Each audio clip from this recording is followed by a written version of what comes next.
Fala galera, bom dia, tudo bem com vocês? Espero que todos estejam muito bem. Vamos lá falar um pouquinho de regência verbal. Pessoal, é um tema muito importante na língua portuguesa porque é através da regência que nós entendemos a relação entre verbo e seus complementos, tá? Isso quando eu falo de verbo transitivo. Então o verbo transitivo, ele pede um complemento e para se relacionar com esse complemento, ele utiliza ou não preposição. Ele exige ou não preposição, tá bom? Então, quando ele exige preposição, nós estamos falando então de verbo transitivo indireto. Quando ele não exige preposição obrigatória, né? Nós estamos falando de verbo transitivo direto. Há casos também, né, pessoal? O verbo intransitivo, aquele que não pede, aquele que não necessita de complemento verbal, o verbo intransitivo, esse verbo ele também se relaciona com alguns elementos, que no caso são os advérbios, locuções adverbiais. E nesse caso também a exigência ou não da preposição, tá bom? Vamos lá. Então aqui eu grifei um trechinho aqui do texto para conceituar um pouquinho o que é a regência verbal, né? Então, portanto, ela se refere ao tipo de ligação que deve existir entre verbo e seus complementos, tá ok? Sendo assim, ela indica se o verbo deve ou não acompanhar-se de preposição, quando necessária, ok? E isso é lógico, pessoal, nós estamos falando na língua padrão, né? Na norma culta da língua portuguesa. Beleza, pessoal. A regência verbal, ela é bem interessante porque se você utilizar errado a regência, se você utiliza a preposição no momento indevido, você pode estar dando um sentido para a oração. Se você deixa de utilizar a preposição, você também vai estar dando um outro sentido dependendo do verbo. Precisamos ficar muito atento quanto a isso. Então já vamos falar de um verbo que ele é bastante interessante, eu gosto muito de utilizar esse verbo como exemplo, aqui que é o verbo assistir. Então o verbo assistir, quando ele acompanha, quando após esse verbo aparece preposição, ele tem um sentido, né? Quando ele trabalha como VTI, verbo transitivo indireto, então ele tem um sentido, né? E aí há o acompanhamento da preposição. Quando ele trabalha como VTD, que é o verbo transitivo direto, não há preposição entre verbo e seu complemento, tá bom? Então vamos lá. O verbo assistir, no sentido de socorrer, ajudar, ele trabalha como VTD, verbo transitivo direto. Então vamos lá, ao exemplo. Muitas famílias assistem os feridos. Então vejam que se eu tivesse colocado assistem aos feridos, eu daria o sentido aí de ver, olhar, mas como o sentido aqui é de socorrer, ajudar, então não posso utilizar a preposição. Então, muitas famílias assistem os feridos. Um outro sentido aqui, pessoal, do verbo assistir, ele como verbo transitivo indireto, tá? Então, assistir a. Então, assistir a. Quando eu falo assistir a, então eu estou falando que está no sentido de olhar, de ver. Olha o exemplo. Passamos a tarde assistindo aos vídeos da festa. Por que aos?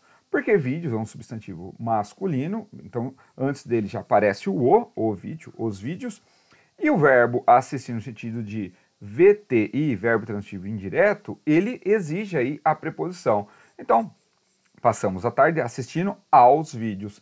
Se eu tivesse falado assim, passamos a tarde assistindo os vídeos, quer dizer que eu estaria ajudando os vídeos, socorrendo os vídeos, ok? Então assim, por exemplo, se eu falasse, ontem assisti o jogo do Flamengo e do Fluminense. Então, como eu não utilizei preposição, eu estaria falando no sentido de ajudar, socorrer, e não de ver. Então, se eu falar assim, ontem assisti ao jogo do Flamengo e Fluminense, aí sim seria um VTI, e o sentido do verbo seria de ver, presenciar. Então, resumindo, o verbo assistir como VTD, que é um verbo transitivo direto, ele tem o sentido que? Ajudar e socorrer. O verbo assistir como VTI, verbo transitivo indireto, no sentido de ver, acompanha então a preposição. E aí, pessoal, muitos outros exemplos. O verbo esquecer, ele é um verbo transitivo direto. Então, esqueci o dinheiro e não ao dinheiro. Então, quem esquece, esquece alguma coisa. Tá bom? Então, esquecer o. Então, tem verbos que ele é bitransitivo, ele funciona tanto como objeto direto como objeto indireto, e tem verbos que funcionam só como objeto direto ou indireto. Por exemplo, o verbo gostar. Vamos lá, vamos pegar o verbo brincar. O verbo brincar, olha só, eu não preciso nem colocá-lo numa oração para entender que o verbo brincar ele é um VTI, verbo transitivo indireto. Por quê? Quem brinca, brinca com, brinca de. Olha só, entre ele e o complemento existe então a preposição, tá bom? Então, outro verbo, o verbo aspirar também tem dois sentidos, no sentido de cheirar, inalar, ele é verbo transitivo direto. O verbo aspirar no sentido de desejar, almejar, ele é um verbo transitivo indireto, né? Então, por exemplo, nós aspiramos a uma vida melhor. Então, se eu tirar esse a, se eu colocar assim, nós aspiramos uma vida melhor, quer dizer que eu estou o quê? Cheirando uma vida melhor. Olha como o sentido muda, né? Então tem vários outros verbos, né, que a gente tem que tomar muito cuidado. Eu gosto desse exemplo aqui do verbo ir. Por quê, pessoal? Ele é um exemplo aí de verbo intransitivo, ou seja, ele não exige complemento, ele não precisa de complemento, mas o verbo ir, quem vai, vai a algum lugar. Então sempre vai existir essa preposição. Quem vai, vai a algum lugar. Então vamos ao clube, ok? Então vamos, quem vai, vai a algum lugar.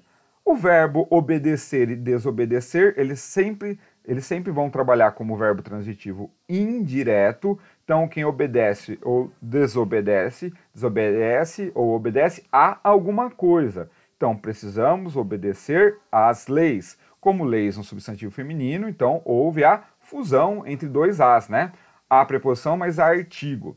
Então, o obedecer e o desobedecer sempre estarão acompanhados de preposição, tá? O verbo pagar, ele vai ter dois sentidos. Não é que ele vai ter dois sentidos aqui, pessoal. Ele pode, diferente do verbo assistir e do verbo almejar, desculpa, o verbo aspirar e o verbo assistir, que eles têm sentidos completamente diferentes, utilizando ou não preposição. Quando eu falo do verbo pagar, tem uma bitransitividade aí, né? Então ele pode ser, ao mesmo tempo, no mesmo sentido ali, numa mesma oração, diferente dos outros dois, numa mesma oração, ele pode estar trabalhando como verbo transitivo direto e verbo transitivo indireto ao mesmo tempo, né? Por exemplo, quando eu falo pagar, no sentido de pagar algo, né? Um objeto. Então os fiéis pagam suas promessas. Então pagam uma dívida, não importa, no sentido de pagar, no sentido de dever alguma coisa, vamos dizer assim, pagar algo, né, que estava devendo. Então, quando ele está aqui como objeto, trata um objeto, ele está como verbo transitivo direto, tá bom? Então os fiéis pagam suas dívidas. Então, e não posso falar assim, os fiéis pagam o as no caso aí com crase, com acento grave, suas promessas. Não, estaria errado, né? Um outro sentido aqui, pessoal, na mesma oração, eu posso falar assim, os fiéis pagam suas promessas a Deus, né? Então eu estou direcionando a pessoa, no caso Deus, né? Vamos colocar ele como pessoa aqui, né? Então os fiéis pagam suas promessas a Deus. Então aí eu estou direcionando a pessoa. Então estou tendo um verbo transitivo direto e indireto na mesma oração, tá bom? Olha o exemplo de baixo, como verbo, como transitivo indireto, né? Quando esse objeto está sendo representado por pessoa. Pagarei ao proprietário da casa. Então, olha, eu estou direcionando a pessoa. Pagarei ao proprietário da casa o aluguel. Aí eu teria verbo transitivo indireto aos proprietários, o aluguel, objeto direto. Então eu poderia falar assim, ó, paguei o aluguel, o verbo transitivo direto ao proprietário, objeto indireto. Então eu teria o verbo transitivo direto e indireto na mesma oração. A diferença do verbo pagar aqui, pessoal, quando estou falando do objeto, pagar, por exemplo, o aluguel. Pagarei o aluguel. Aí não pede, aí ele não exige preposição. Pagarei o aluguel. Verbo transitivo direto, o aluguel. Ao proprietário. Aí eu já tenho. O ao proprietário é um objeto indireto. Então, quando eu falo assim, pagarei o aluguel ao proprietário, eu estou trabalhando o verbo pagar como verbo transitivo direto e indireto, tá bom? Bom, pessoal, então esses são muitos outros exemplos, né? O verbo querer, ou outro perigo aqui, ó, o verbo querer no sentido de desejar. João queria o brinquedo, ele deseja o brinquedo. Então aqui o verbo querer é como um VTD, verbo transitivo direto. Mas ele tem um sentido de estimar, de amar, de querer muito a pessoa, no sentido, né, de querer quanto amar e estimar. João queria muito ao tio, tá bom? Porque se eu tiro o a preposição, já muda o sentido. Né? Então a gente tem que prestar muito atenção nisso, tá bom? Pessoal, outra coisa que é interessante aqui, deixa eu falar rapidinho para vocês, em relação à dupla regência. Então eu não posso utilizar verbos diferentes, verbos de regências diferentes, como se eu pudesse aplicar uma regência única para dois verbos cuja regência seja diferente. Vamos dar um exemplo aqui. Li e gostei do livro. Peraí, o verbo ler, ele tem uma regência. O verbo gostar, ele tem outra regência. Então, o ler é um verbo transitivo. O ler, ele é transitivo direto, ele é um VTD, né? E o verbo gostar é um VTI. Então eu não posso utilizar, por exemplo, a preposição aqui, li e gostei do livro, para o verbo ler, porque o de aqui ele só funcionaria para o verbo gostar. Então, como seria o exemplo correto? Como seria a escrita correta? Li o livro, beleza, olha a regência certinho, o verbo ler e o objeto direto livro, sem ter a preposição. E o verbo gostar, gostei dele. Aqui por quê? Tá o ele, né? O ele junto com uma preposiçãozinha aí, né? Então virou dele, tá bom? Pessoal, então quero que vocês façam as atividades que começam na página... começa aqui na página 70, tá? Então quero que vocês façam todas essas atividades, da 70 até a página 73, tá? Do 1 à atividade 6. Tá? O desafio a gente deixa para um outro momento, pode ser para quinta-feira, mas eu volto a conversar. O ortografar também deixa para quinta-feira. Mas eu quero que vocês façam, já para até quinta-feira, a tarefinha que eu quero que vocês façam. Deixa eu entrar aqui na tarefa. A tarefa, então, atividade 1, atividade 2... É isso mesmo, atividade 1 e 2 da página 77, tá bom? Então, quero que vocês façam aquelas atividades, né, que nós faríamos em sala de aula. E como tarefa, eu quero que vocês façam a atividade 1 e 2 da página 77, tá bom, galera? Um grande abraço a todos.